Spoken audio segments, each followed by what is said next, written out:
वृष्णीनां प्रवरो मन्त्री कृष्णस्य दयितः सखा शिष्यो बृहस्पतिः साक्षात् उद्धवो बुद्ध सप्तमः। ये उद्धव जी महाराज कौन है?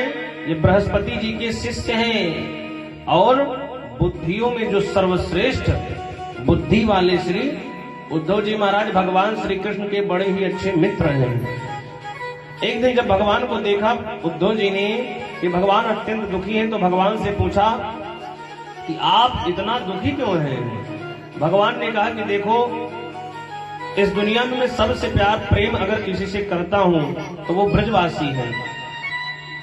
और ब्रजवासियों से मैंने कहा था कि मैं 2 दिन में जाकर के मथुरा से वापस आ जाऊंगा, और आज 2 साल बीत गया, मैं गया नहीं। आज मुझे ब्रजवासियों की अत्यंत याद आ रही है। और उद्धव जी से कहते हैं कि देखो, मैं तो नहीं जा पाऊंगा, मैं तुम्हें प्रतिनिधि के रूप में भेजना चाहता हूं। तुम मेरा पत्र ले जाकर के गोपियों को बताओ और गोपियों से जाकर के कहना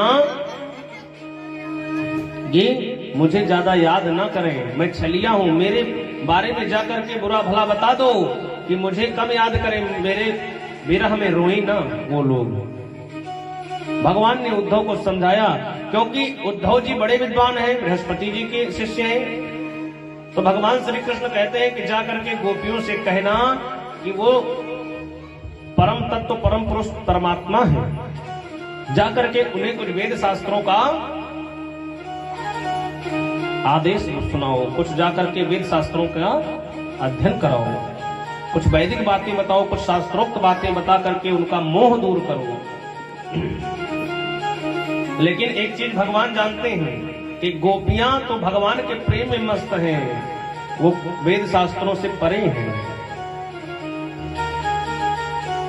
उद्धव जी ने कहा कि मैं समझा दूंगा। भगवान मन में सोचते हैं कि उद्धव को अपने ज्ञान पर घमंड है कि ये जाकर के गोपियों को समझा देंगे।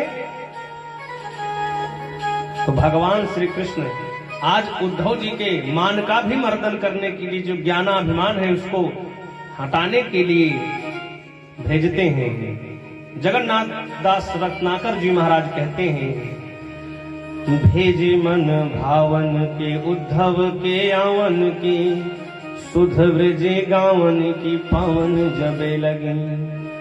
आज भगवान श्री कृष्ण जानते हैं कि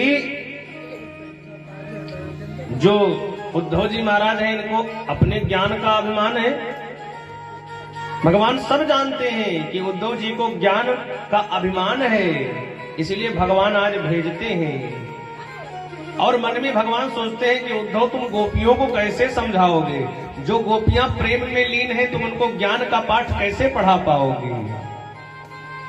मन में भगवान सोचते हैं, कहते हैं उद्धव से, कहते हैं, यमुना तट को वन सीवट को, मन के हठ को समझाओगे कैसे? यमुना तट को वन सीवट को, मन के हठ को समझाओगे कैसे? राधा के नैनों के नीर को मीरा के पीर को धीर धराओगे कैसे? राधा के नैनों के नीर को मीरा की पीर को धीर धराओगे कैसे?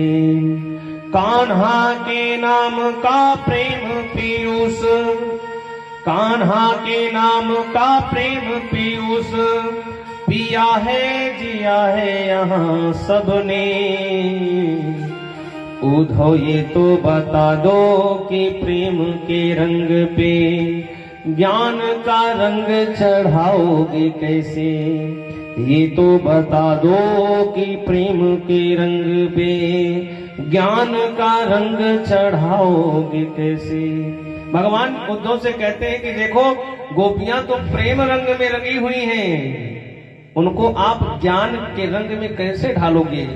उनको तो ज्ञान की बातें समझ में ही नहीं आती हैं। और वस्तुतः जो सब कुछ छोड़ करके भगवान की शरण में चला जाता है, भगवान उसे अपना लेते हैं। तो गोपियों की ये अद्भुत दशा है। आज उद्धव जी जब गोपियों के मत जाते हैं, गोपियां दौड़ दौड़ करके घेर लेती हैं उद्धव जी को। उद्धव जी को घेर लेती हैं, कहते हैं भेजे मन भावन के उद्धव के आवन की, सुधे ब्रज गावन की पावन जब लगी। जब गोपियों को पता चला कि भगवान श्री कृष्ण ने अपने मित्र उद्धव को भेजा है ब्रज में, हमारा संदेश लेकर के, हमारा चिट्ठी, हमारी पत्र लेकर के उद्धव को भेजा है भगवान ने, तो गोपियां अपने आप को रोक नहीं पाती हैं और दौड़ करके आकर के उद्धव जी को घेरती हैं। भेजे मन भावन के उद्धव के आवन की, सुधे ब्रज गावन की पावन जब लगे। कहे रत्नाकर गुआलिनी की झोरी झोरी, और दौरी दौरी नंद पौरी आवन तब लगे।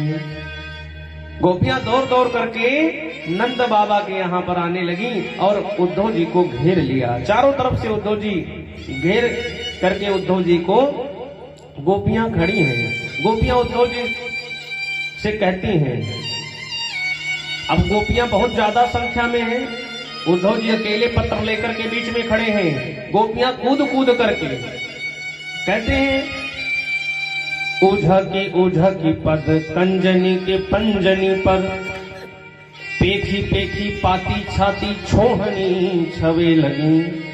जो गोपियां हैं वो कूद कूद करके ऊपर, जो पीछे गोपियां हैं वो कूद कूद करके पत्र देख रही हैं और क्या कहती हैं, हमको लिखो है कहाँ, हमको लिखो है कहाँ, हमको लिखो है कहाँ, कहाँ न सबे लगी।